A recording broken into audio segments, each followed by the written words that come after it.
Our guest was the host of Hungary's first online business reality show, E-Commerce Revolution.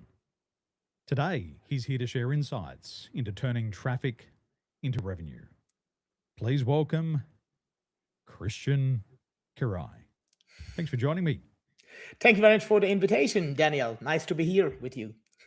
My pleasure. Well, I'm learning new things every day, and I just learned that your family name means king in Hungarian. It's correct. Pretty cool. My son, his name is Caesar, so he's the emperor. Oh, the Caesar, the emperor. Yeah, correct. Caesar From Rome. from Rome, and he says to me, "Dad," he said, "I'm going to join the military, then I'm going to become a pilot, and then I'm going to come back and I'm going to be the president of Taiwan, and I'm going to get rid of all this corruption." Wow, great plans. And he's turning 9 on Sunday. Wow, still young, but with great vision. It's very important. Well, I think for leaders, one of the things that all leaders need is they need to have a vision. And I believe that all of us have a vision when we're younger. There's something that we want to achieve in this lifetime. And it's almost like before we're born, we're given a particular program. And then we have a form of amnesia in our younger years and we tend to forget what our purpose was. For me, I always wanted to be like a doctor. And this vision in my mind was helping people, but I wasn't giving them injections. I wasn't cutting them open with knives. I wasn't giving them pills, but it was like a doctor. And then later on, I learned that the Latin translation for doctor dossier means to teach. So Mm, that made sense. And then I learned a Greek word called dianaus, and dianaus is through the mind. And then I through the got it. I'm like, mind. oh, that's, Okay. yes, the mind. That's what I'm going to do. I'm going to teach people to become better using their mind. And then life takes you on these other journeys. And then sometimes we come back on track. So vision, absolutely important for this day and age. Yeah, definitely. Definitely. You were the host of Hungary's first online business reality show, E-Commerce Revolution. Take us back to the start of that journey. What was the show about? What did you learn on that journey? Okay. It was about 6 years ago when we have launched this, as you have mentioned as well, first business reality show of Hungary called the E-Commerce Revolution, with the main purpose, with the main goal for education. Because on the one part, I wanted always to be a kind of teacher. Even when a small child, I have played this role to teach, and it's still one of my actually wishes to be a kind of teacher. And nowadays I'm invited keynote speakers and different events. I do some tutorial videos and so on, so I love it. I still enjoy it, helping people to know more about digital marketing and e-commerce, that they are my expertise areas. And regarding this show, it was the main goal for us to help e-commerce store owners uh, to know more about digital marketing, because it's a very comprehensive area. I mean, 6 years ago, it was already a very comprehensive area, and nowadays it's even more difficult, as we know. But mm, we truly believed it that with the help of the knowledge, the e-commerce store owners could be able to develop much faster and do it on the right way. Because, for example, by us, I don't know, to be honest, the international statistics, but for example, by us in East Europe, there is a hard number, which means that from every 10 new established e-commerce stores, only two survives the first year. The other eight go to bankruptcy. So it's a hard fact, actually. And of course, it has some different reasons. And first of all, we truly believe in it that it's still a very complicated area, the digital marketing, which is actually the blood for the e-commerce stores. And I think it was quite successful. So first of all, the main philosophy was behind it, that we wanted to show everything. So we have done everything in front of the cameras. And of course, we have also showed the failures, because we can definitely also learn from the failures. And then there were a lot of applicants, e-commerce store owners who wanted to be the part of the show. And we have chosen 4 of them. And we have guided and mentored them in front of the cameras for more than 1 month. And actually, I think we have achieved quite impressive results. The best result was 68% uplift in revenue. It was a pet shop. But even I would say the lowest result was not so bad. It was 10% uplift in revenue. So still 2 digits. But I still think that the biggest impact, what we have achieved with it, that it has, I think, achieved a large audience, not just on YouTube, but also on different other channels. And even nowadays, I mean, after 6 years, sometimes when I'm on different events, some people just come to me and just talk to me spontaneously. Hey, do you remember? It was a big help for me. And this is a great feeling. This is a great feeling that, okay, it was worth to work on it because it's still appreciated. Our work, what we have time and energy, and of course also money, what we have invested in this business reality show. So I think it was quite successful. There's some phenomenal results. Nobody would laugh at a 10% uplift in revenue in any market. Doesn't matter how hot the market is, nobody would laugh at that. And I think that's really important because as business owners, we can't know everything, but we definitely need to partner with people who can add additional value into a business. But even, as you mentioned here, 68% uplift. The only question is how? And that's where the educational piece absolutely comes into. As you're mentioning the e-commerce, I got into e-commerce in the early 2000s. And the reason that I got into e-commerce was I was manufacturing my own clothing. I had a brand, I had 50 retail outlets in Australia stocking it. And it was frustrating because we had a great product. The product sold, the product walked out the store, but people wouldn't order enough. As an example, there might be 3 shops within 30 kilometers of each other. They might take 10 of the 50 items. The next shop might take 15 of the 50 items. The next shop might take 15 of the 50 items. And our customers would have to go to 3 different locations to get their clothing and would say to the retail owners, these are the people that are buying. This is what they want. Why don't you stock the whole line? There's no risk. If it doesn't sell, we'll take it back. And if you sell it before everybody else's, I know you're going to pay the bill with our money. That's okay. But we got frustrated. So we went online and we offered our whole range of goods to our customers. They were happy they could buy it online. They could get everything they wanted at the best price. And we got paid before we shipped. And that was the early 2000s. And we knew nothing about the internet. There was no driving. Well, there was magazines and ads, but there was nothing else. It was basic. It was e-commerce store, ship and pack out the backyard, and an advertisement in a magazine. Wow. But that was back then. But today, oh my gosh, it's a different story. It's a different world. Different world. Yeah, definitely. And we were one of those ones that didn't survive. We didn't survive. And I think it came down to incompetence. The market changed and there was so much to learn, we couldn't keep up with the changes.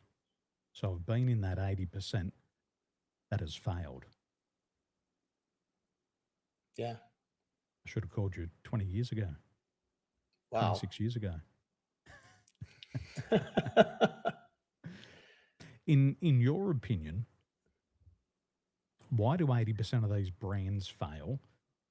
And the reason why I want to know that is I think we can learn a lot from success, but we can also learn a lot from the failures as well. What's your opinions on why these brands tend to fail? It's a very good question, actually. So as you have also mentioned, this digital world has changed completely. It's a new word, it's a new level. And what I see, because I have, of course, a lot of conversations with e-commerce store owners online and also offline and different events. And what I see that as this whole digital marketing world is now extremely complex, usually the e-commerce store owners are totally overwhelmed from information, from data, from tools. I mean, the marketing tech softwares, how many tools are out there on the market? You can't even stay updated with it because every day is coming out a new AI tool, a new platform, a new something. So it's actually almost impossible to stay updated, to know about everything. And they usually feel totally overwhelmed because of that. And they don't have a clear path. They don't have a clear strategy, what to do, what to focus on, how to start. And I'm pretty sure that this is one of the number one reasons why they they end with bankruptcy and with big failures, because they really don't know how to start and what to do. Because they don't understand a lot of things. It's a kind of black box for them. I hear very often this phrase from them that, digital marketing is important, I know, pretty interesting, but for me the whole thing is just a black box. I don't understand anything from it. And this is, I think, a big difference, because on the other part, I talk also to really successful entrepreneurs. For example, especially yesterday, I had a very nice conversation with one of the biggest e-commerce stores by us here in Hungary, with his owners, and he knows the basics. He told me, of course, he doesn't want to be a digital marketing expert, but he understands the most important KPIs, where to look at, that he has the ability to control his people, the marketers and the agencies who are working for him. And that's the big difference. He don't want to dive deeply in everything. He don't want to, of course, he doesn't want to manage the Facebook ads or write newsletters. No, but he knows where to look at, to validate the quality of the work of his people and of the freelancers who are working for him. Mm. I'm taking notes and reflecting as well. These 80% that have failed, information. I think there's so much information out there today. There's a lot of misinformation and there's a lot of disinformation. That's hard to figure out what's true and what's not true. Also, the tools. When we started, the tools were very basic, but they changed really quickly, just in a couple of years. The platforms. We were offered platforms all the time, but not all of them worked for us. We were in overwhelm. We had no path and we had no strategy. All we had was money and time. And eventually you throw money at it until the money runs out. And then you throw time at it and you realize that there's no time left and what you're doing isn't getting a return. And all of those things there, I went through back in the early 2000s. What I didn't have, as you mentioned here with these successful entrepreneurs, the KPIs. We know that we should measure things, but we weren't. We didn't relinquish control. We tried to do it all ourselves. There was no Facebook, there was MySpace, there was bulletin boards. And it's hard to look at your own work because I think our own personal bias gets in the way. I'm the best. I'm the business owner. I do everything perfect. There will be no mistakes and I will not ask for help because it'll look like I've got a flaw.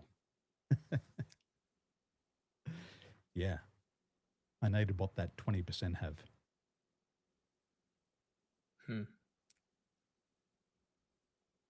When people get into e-commerce, what's their typical path? Have they left university and they want to become entrepreneurs? Have they worked for a boss and they've said, fuck this guy, I'm going to work for myself, I'm going to make all the money?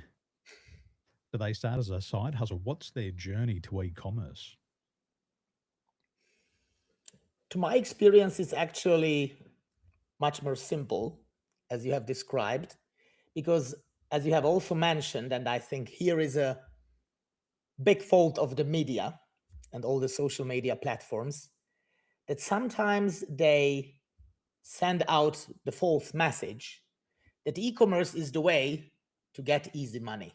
You have just to click together an e-commerce store and money is flowing to you. And really, sometimes I had already conversation with e-commerce store owners who thought this is really the way. Because nowadays, with these newest platforms and tools, you really don't need a couple of weeks. In just a couple of hours, you can set up a complete e-commerce store with everything, with payment gateways, products, everything. It's possible. But the reality is that if you have set up your e-commerce store, you have maybe done 15, maximum 20% of your tasks. You are just scratching the surface. It's just the beginning. Nowadays, it's actually you are only on the start line. You have just started your e-commerce store, and now the really work has just started for you, because first of all, you have to get visitors in your e-commerce stores. I sometimes also have conversations with clients who would like to start with conversion rate optimization, as firstly I'm a CRO expert and Optimonk is also an AI powered CRO tool. And then I start to investigate their store and I see, okay, you have 2000 unique visitors per month. Sorry, you don't have a CRO problem, you have a traffic problem. You don't need conversion rate optimization yet. First, you have to focus on getting traffic. Start to do some PPC campaigns, Meta ads or Google ads, that you get at least your first numbers, your data, what you can later on start to analyze.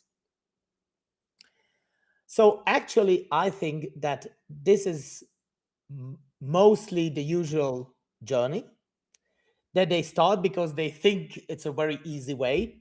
And then later on, they are confronted with the reality, because next part, okay, I got no visitors, but the next hurdle or the next obstacle, okay, I have a very low conversion rate.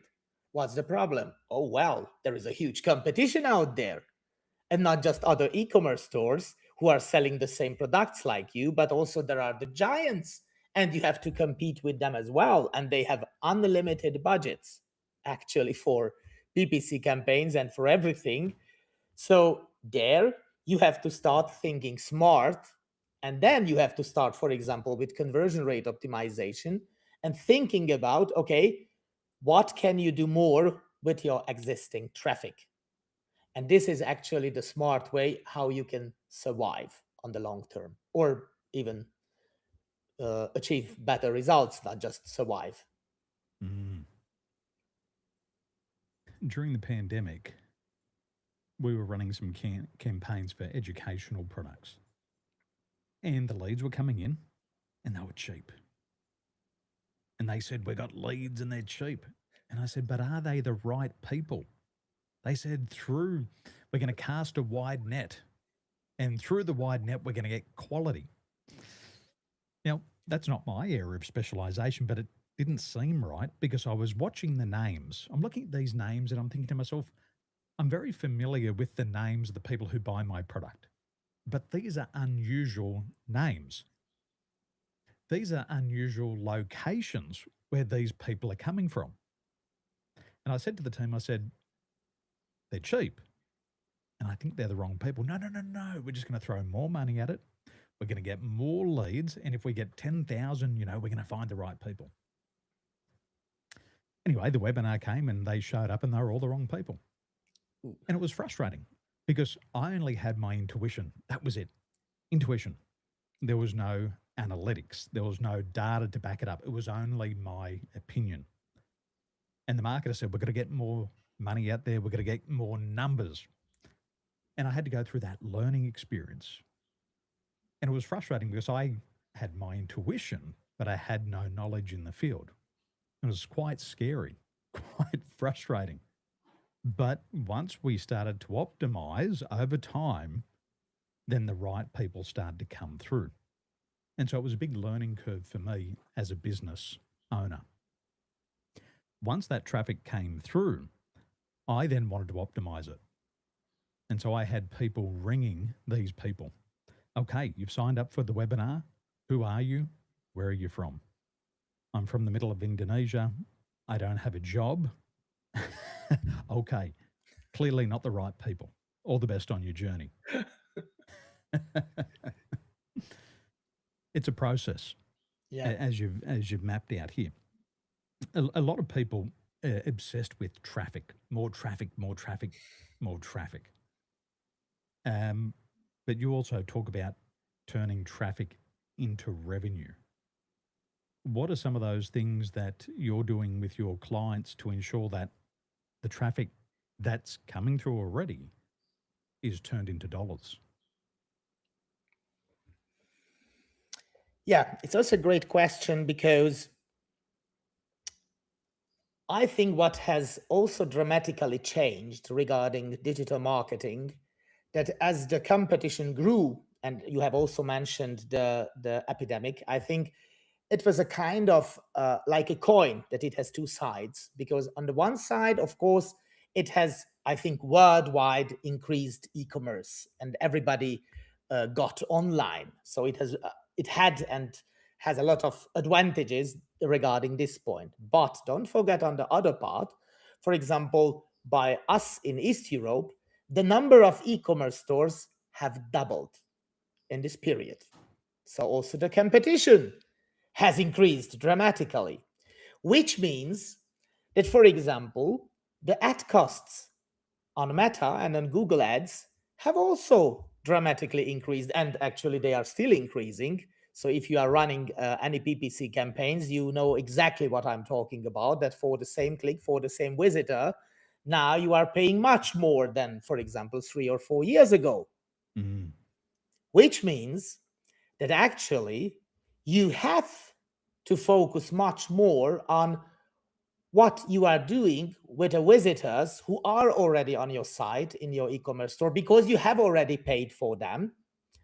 And actually, just another point regarding this, since last year of November, when Google has launched this AI overview, we know exactly what happened with the organic traffic. It has dropped, and dramatically. I have some e-commerce store clients with really huge traffic who have seen about 50 to 60% decrease in organic traffic.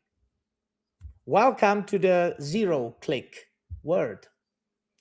So that means that you are even more relied on your PPC campaigns because your organic traffic has dropped, which means another reason, another argument that, okay, you have paid already for the visitors coming from PPC campaigns. What are you doing for them?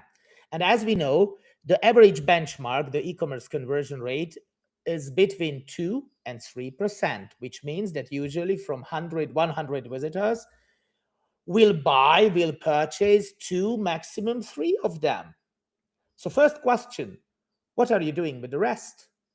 With the 97 visitors, you have paid for them already. So if they are just coming and going without doing anything, well, you are leaving a lot of money on the table. So you have to start thinking on customer lifetime value instead of just thinking of first time purchase, because most of the visitors won't purchase at the first time by you. From a one simple reason, they are just not ready to buy. They are not in the phase of the customer journey. They are just looking around, gathering information, whatever. So first of all, try to get them back with email marketing. Very basic rule. The money is in the list, as we know. But nowadays, I think list building and retention marketing is more important than ever before. This is crucial. This is actually, I think, one of the basic lines for survive that you can think on long term. And the other part, of course, that you try to increase the e-commerce conversion rate, and of course also the average order value, also customer lifetime value, with different methods and tools of conversion rate optimization.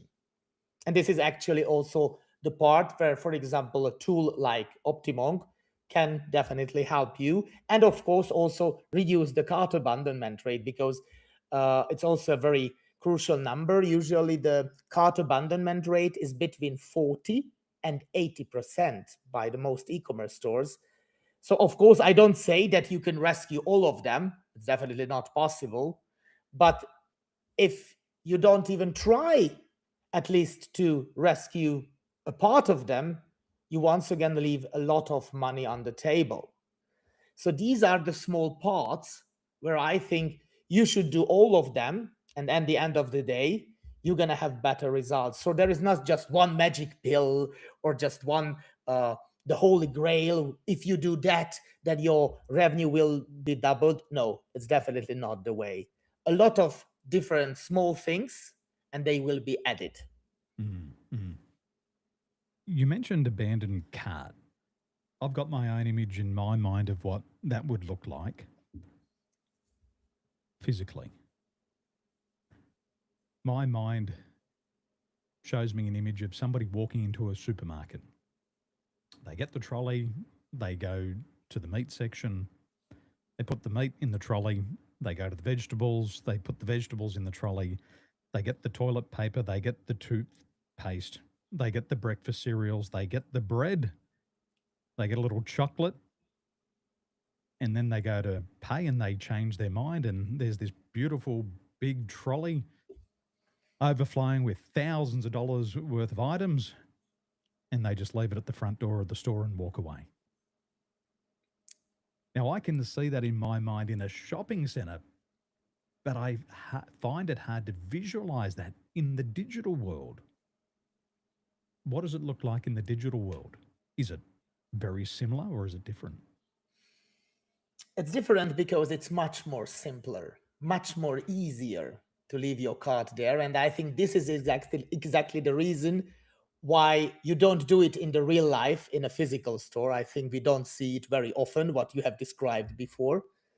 But by online stores, it happens very often. As I have mentioned before, just imagine between 40 and 80%. It's a great number.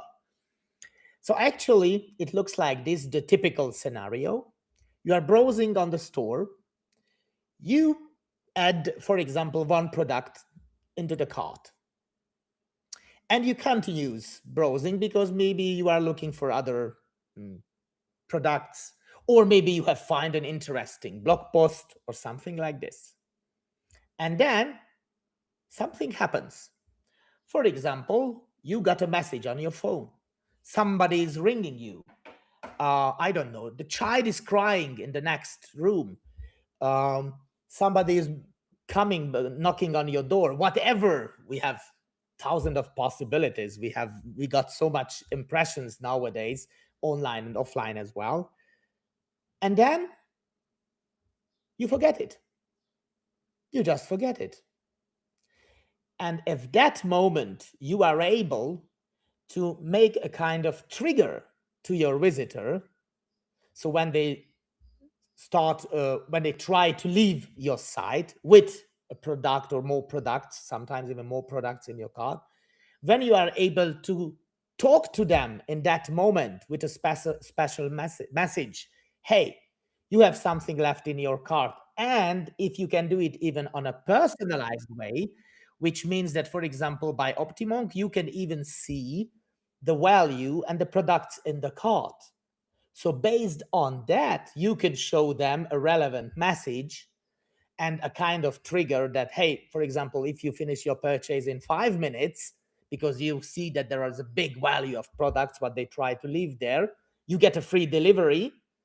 Then usually a big part of them can you rescue, and it's actually found money.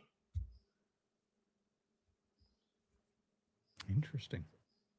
I was at a clothing shop recently, physically. I walked in there, and I've been shopping there for years. And I looked around, and the staff are talking, and I'm walking around for about 10 or 15 minutes, and nobody asks me for help. Nobody approaches me, and I'm picking up products and I'm putting them back on the shelf. I'm picking them up, I'm putting them back on the shelf. And I want to buy. I had gone in there because I wanted to buy shirts, but I can't get any help. There's nobody to ask questions to. And so I didn't want to disturb the people who work there. And that's bloody crazy because their job is to serve me. If I walk in the door, they should drop whatever they're doing and give their attention to me because I got the money in my pocket. And I walked around, and then I ended up putting all the clothes back on the rack. And I walked out. And I walked to the next shop. And I went to the next shop and the exact same thing happened. I walked around, nobody gave me any attention. I picked things up and I put it down and I left the shop. And I probably delayed that purchase for about 4 or 5 weeks. I really wanted new shirts. But when I returned to the shop the next time, as soon as I walked through the door, somebody said, "Hey, how you doing? Can I give you some help?" And I said, "Absolutely. Please help me." And then I purchased. But I delayed it because I couldn't get service. I didn't know what to do in the shop. There was no instructions. But also in terms of lost revenue, nobody grabbed me by the back of the neck when I was walking out of the store. And in retail, in my training, we would never let a person leave the shop without being served. Now, I'm sure those same principles apply online. If somebody's filling up their cart, there's got to be a type of trigger to say, "Hey, before you walk out this door, what can we do for you?" So in terms of triggers, what's a trigger? What's another example of a trigger, and how do you get them back into buying mode? It's actually a very complex question. So it's not so easy to answer that because there are a lot of opportunities. Just to mention some examples. For example, there is a big challenge or issue by also a lot of e-commerce stores that they got a lot of visitors on their product pages, but visitors leave the product pages without adding the product into the cart. And for example, by Optimonk, it's also possible to make a personalized message based on that for exit intent only for visitors who are already on the product page, spent at least 20-25 seconds, so they had definitely the possibility to look around, but didn't add the product to the cart. When they try to leave the product site, so for exit intent, we can ask them with a kind of feedback gathering. What was the reason for that? We can give them some preset answers like the price, not enough information, I am looking for something else. Or we can give them also the possibility to write a free text. And of course, again, not everybody will answer this. This is clear. But to our experience, in most of the cases, we can learn a lot from our clients, from our potential clients, and from our visitors. Not just the e-commerce store owners, but even agencies, marketers sometimes, because we work from assumptions, and this is actually a big failure. I say it always in digital marketing. There is one point which is definitely not important, and this is personal opinion. Edward Deming said that without data, you are just another person with opinion, and personal opinion doesn't matter. You have to make data-driven decisions. So, for example, in that case, if you have data because you have gathered feedback from your visitors, what's the reason? Then you can make, for example, some adjustments on the product page, for example, to show them exactly the price of delivery, or to give them more information about the product or whatever.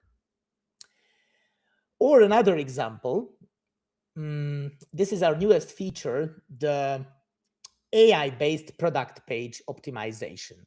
This is a kind of embedded content, so actually it looks totally native. So the visitors don't even recognize that they are looking at an Optimum campaign. They think it's just a part of the product page.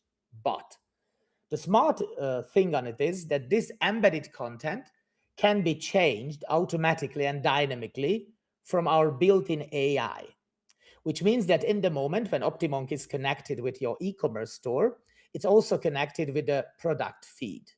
It pulls out all the data from your product feed, and based on that data, we are able to regenerate the product pictures and even the product descriptions, making headlines and summaries. Why is it important? Firstly, because most of the e-commerce stores have the challenge that, to be honest, they have very boring product pictures that just with a white background or a transparent PNG, which is maybe good for Google, but definitely not for the human visitors. We can make with these lifestyle images the products much more compelling, much more attractive, that the visitors can better imagine how to use it in everyday life. And we know that usually visitors don't want to read long product descriptions, but if we summarize it for them, or even if we can showcase it to them in badges, they can scan it from the product pictures. And it can dramatically increase the add to cart rate and also the e commerce conversion rate. And actually, this is the part where we say, okay, it makes a big difference because instead of showing the same static product page to everybody, to all of your visitors, you can make it now more personalized, for example, based on the traffic source. And this makes a big difference. Of course, it's not the same when you get a personal advice in a physical store, but it's now much better than just leaving your visitors walking out without any advice or without any personalized experience, because I think it is very important, the personalized experience. I have read last time a case study about it, that nowadays 68% of the online visitors expect personalized experience on a website or on an e-commerce stores, whatever. So you have to focus on it because your visitors are expecting it from you. And to think we don't even know that this is available.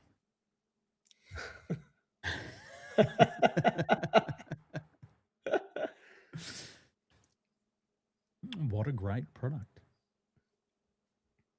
I was in Melbourne recently teaching some leaders, and in the leadership training, I was advising them that there's two things that we have to remember about people is people are different and people are complex. And in a high tech world, we've got to become high touch. So, what you've shared here in my brain makes so much sense because I know I'm complex and I'm different.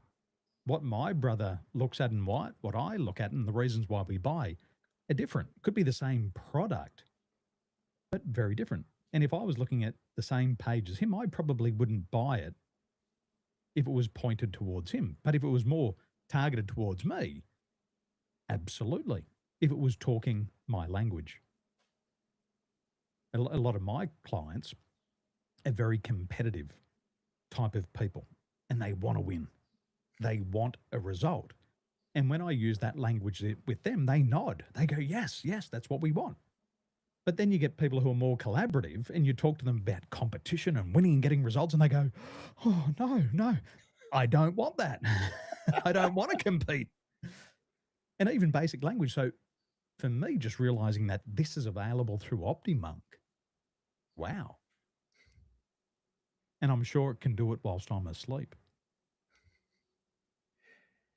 Definitely. And it's so important what you have mentioned before, because I really think that exactly because of this high competition, what I have mentioned before, the future of e-commerce is segmentation and personalization, or even hyper personalization.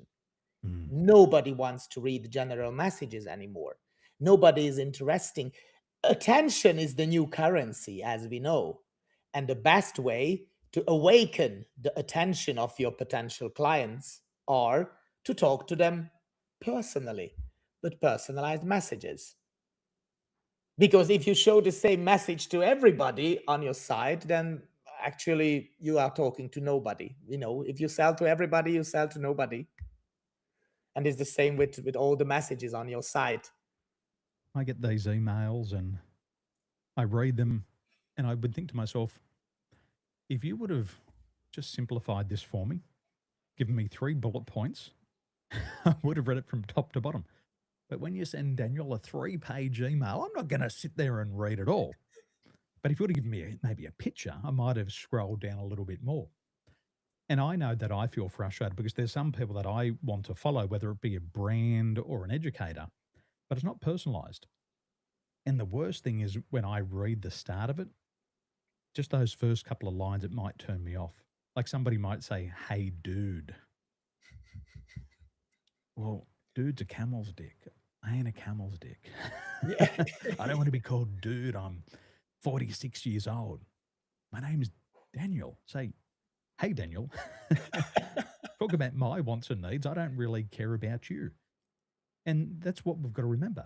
In sales, we always say the buyer thinks in terms of what's in it for me. What's in it for me? Yeah, That's it. that's the key. What's That's the key. in it for me? Doesn't matter what you offer. I got 50% off. Oh, I don't give a fuck. Who cares? Who What's cares? If I don't in need it? your product, I don't even need 80%. I learned a interesting strategy from a friend of mine. He said, "Hey, do you like this author?" And I said, "Yeah, I really like him." He said, "I signed up to one of his programs the other day, went to his e-commerce store, looked through his list, put a couple of things in the basket, and then I forgot about it. And then I started to get these emails." And he said, "I got an email about a day later and it reminded me that there was something in the cart. So I clicked the link and I went back. And when I went back there, it said, if you buy now, we'll give you a 20% discount." Now, he got interrupted again, closed down the page, and did something else. A couple of days later, there's a reminder, "Hey, you were shopping here the other day. We offered you a 20% discount. Come back and visit us." He goes back and now it's 40% off. And he's a smart guy and he thought, I wonder what happens if I just leave it a little bit longer. So he started to get these triggers, these countdowns to the 7th day, and he gets back and the purchase price is about 10% of what it normally was. So instead of $1,000, it's $100. Wow. And he says, "I just figured out the code." I said, "What is it?" He said, "You go there, you put all this stuff in your card, and then you leave it." I was like, wow, fascinating. I said, "What did you do?" He said, "I ended up buying." Now, I found that interesting because back in retail, for us, anybody who walked out the door was lost revenue. And we knew that if they were going to walk out that door, there was a chance that we would never see them ever again. And so, although he noticed what was happening, he still purchased. And I believe that that company still produced revenue. Might not have been a big profit, but if they can start to scoop up that other 97% that you're mentioning before, what a wonderful strategy. I would do that as a business owner. I don't want anybody walking out of my premise without making a purchase because I know what it takes to get them in. But it's a strategy, and you've got to get them from the email back to the site. And it's not as easy as it sounds. Yeah, definitely. And regarding this topic, we know the 1 to 7 rules, which means that if you have to invest 7, let's say, points in time, energy, money, investment to get a new clients, you need only 1 to get back an earlier client to purchase again from you. That's the reason, but why I have mentioned before, you have to think in customer lifetime value on long term. In a bricks and mortar style business, we will often say that if we want to start to market or advertise in a bricks and mortar business, we've got to be prepared to put $25,000 on the table. If we can't afford to lose $25,000, then we shouldn't get into a campaign. But if we're prepared to put in $25,000 and lose it and potentially learn, then we're prepared to do something. In your history in e-commerce, if somebody was thinking about starting ad spend, what should they be prepared to lose? And what do they actually need to invest at the start to go through that learning phase? I have put about 250,000 in ad spend, and it took me a long time to learn. What do you think most people should be prepared to do? I think it's very hard to answer these questions because the PPC ads, so generally the budget, what you have to spend for your PPC campaigns, is very strong depending on your product, on your ideal clients, on your market size, on your competitors. So there are a lot of different factors which you are depending on. But what I would definitely not recommend you to start with a big budget. So if you are starting from scratch, let's say if you are just setting up your first PPC campaigns, Meta ads, Google ads, whatever, try to follow the PDCA cycle with the lowest budget that you can invest, and then you can get enough data back what you are able to analyze later on. PDCA cycle is coming also from Edward Deming, who I have mentioned before, which means plan, do, check, act. So plan what you are going to doing, check, so measure everything, because we know what we don't measure, we can't improve. Then do it, implement it, check it, and act again. So based on the first results, what you're going to measure, make the next steps. Like, for example, if you see that some campaigns are not working, just switch off. If there are some campaigns where you achieve, let's say, 10 times ROAS, return on ad spend, then start to scale it, because it's worth for you to invest more money in these campaigns. But therefore, it's very important to make these loops at the beginning, these cycles, as short as possible. So, for example, at the beginning, try to monitor your numbers even every day. Later on, of course, every week, that you can react very fast. Because nowadays, I think that this learning cycle doesn't take too much time anymore, as you have mentioned before, because everything is happening very fast. We know that nowadays not the big fish is eating the small fish anymore, but fast fish, the slow fish. And that is exactly what's happening in the digital world. So try to learn as fast as possible, that you have your data, that you have your main KPIs, and based on that, you know exactly the directions. So I wouldn't recommend a concrete sum of money, because I have seen also some cases where we were able to start the first campaigns with, let's say, $1,000 per month. But it was enough because it was not a high competition. There were a lot of USPs for the product. So I would say it was a low hanging fruit. But if you are working in a kind of red ocean market, it can be easily happen that you definitely need also 20, 25,000 to start your first campaigns in order to get your first numbers, to get your first data. But from the day one, measure everything and make these data-driven decisions, that after the first, let's say, at least 1, 2, 3 months, you know already the directions. What is working, what is not. Which platform, Meta ads, Google ads, which kind of campaigns, that you know exactly your ROAS. This is very important, I think. In the pandemic, we were doing education with funnels. And my partner said, for us to learn, we need to go through a 5-week cycle. We have to be prepared to invest $5,000 per week, roughly around about $1,000 per day. And he said, for the first $25,000 we put in, we've just got to be prepared to learn about the market.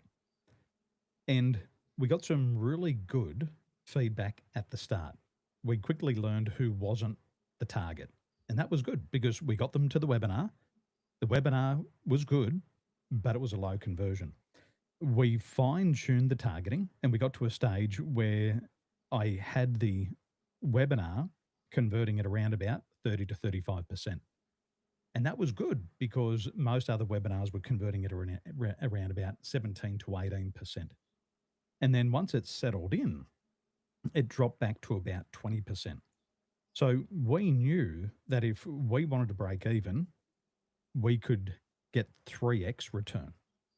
If we wanted to grow, we'd have to get a 5x return. And if we wanted to scale, we had to get a 7x return with our particular product. But then we also learned that through that cycle, some people would come to the masterclass 3-day event twice before they purchased. So they'd do a full 3-day event. They'd come back again and they'd buy. And so we had to learn that over time. There was other people who returned to the 3-day event 3 times and they'd buy on the 3rd time. it was still a $6,000 sale. And was like, okay, well, that's actually worth it. But we didn't have enough information at the time to understand how they buy. And then what we did was, after they purchased the main masterclass, we offered all that traffic other opportunities. Well, if you don't want to do a 1-year masterclass, we've got another offer here at $2,500. And a lot of the people who took the $6,000 masterclass also took the $2,500 masterclass. Oh, that's interesting. But we had to learn, and we had to give ourselves plenty of time. And then we realized that we could also offer people a $97 product. So even all the way down to the bottom of the funnel, people would still take things at $97. And to get there, I had to run the front end webinar about 40 times. And for me, I had a poor expectation at the start because there was no data. But as the data started to show up, my confidence started to build, because I even learned that a lot of people would come to the first webinar multiple times. And then by the end of it, I could start to see the pattern. But I had to be prepared to do the webinar 40 times. Other people were doing the webinar once a month, but I wanted to learn fast. Not twice a month, not 3 times. I do it every single week because I wanted to learn fast. I wanted to fail as fast as I could. Cool.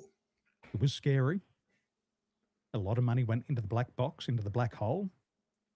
But once we figured out the algorithm for us, we were able to get a good return. But we needed to have patience, and we needed to have data. So it also meant that on our team, we had to have people who had complementary skills. My role was to speak. That was my superpower. I don't care about data. My brain goes, but we had a guy who was very good with data. And we also had other people who came in at a very tactical level and were saying, make these little changes. Make this one change in the webinar this week. Make this one change in the ad this week. And by having that team of people, we accelerated that learning. And that gave me a lot of comfort and also a lot less risk.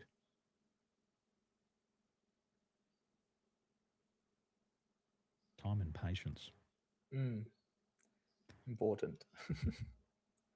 OptiMonk. What can OptiMonk do for me when I'm asleep that I can't even do when I'm awake? Actually, there are 4 areas where OptiMonk can definitely help you as an e-commerce store owners. First of all, with this hyper-personalized on-site messages can dramatically increase your sign-up rate. So we were talking about list building. OptiMonk has deep integration with all the email marketing tools like MailChimp, Klaviyo, and so on. And thanks to this hyper-personalized on-site messages, pop-ups, however we call them, you can dramatically increase your sign-up rate. So you can get a newsletter subscribers.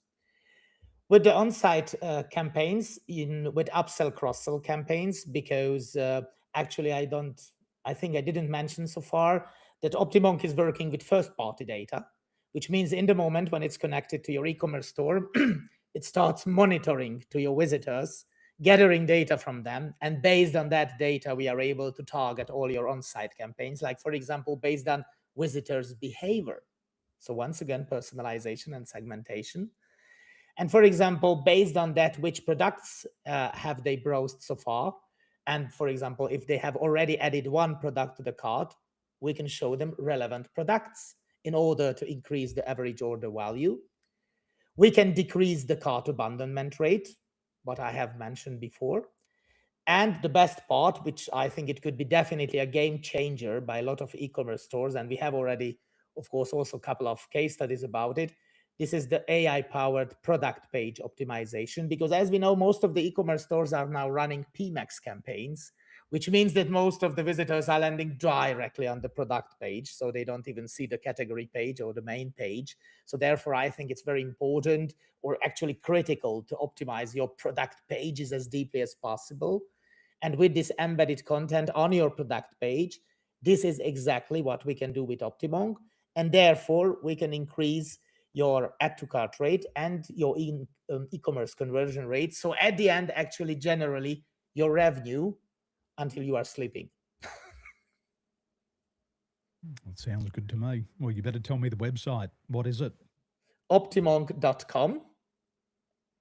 You can sign up for a free account if you wish, if you would like just to test it, if you would like just to look around it, what is possible. And actually, I think that our pricing is very easy and transparent because there are no feature limitations. It means that the only difference between the packages is based on your traffic size. So we are growing with you together, actually, what I say always. Sorry, let's take, for example, the premium package. It costs $249 per month.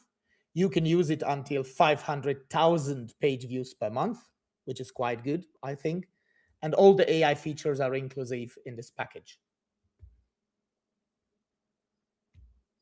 That's a damn good deal. And even if you just got an extra 10%, it's going to pay for itself. I heard a really good quote recently, and it applies to what you're doing and what I do in selling, is you'll never spend more money on training than you will on lost sales. Yeah. 240 a month. Even if you got a single digit increase, it's going to pay for itself and a profit. Krisztián, thank you so much for sharing your wisdom and your knowledge. And I look forward to talking to you again in the future. Thanks for your time. Thank you very much, Daniel.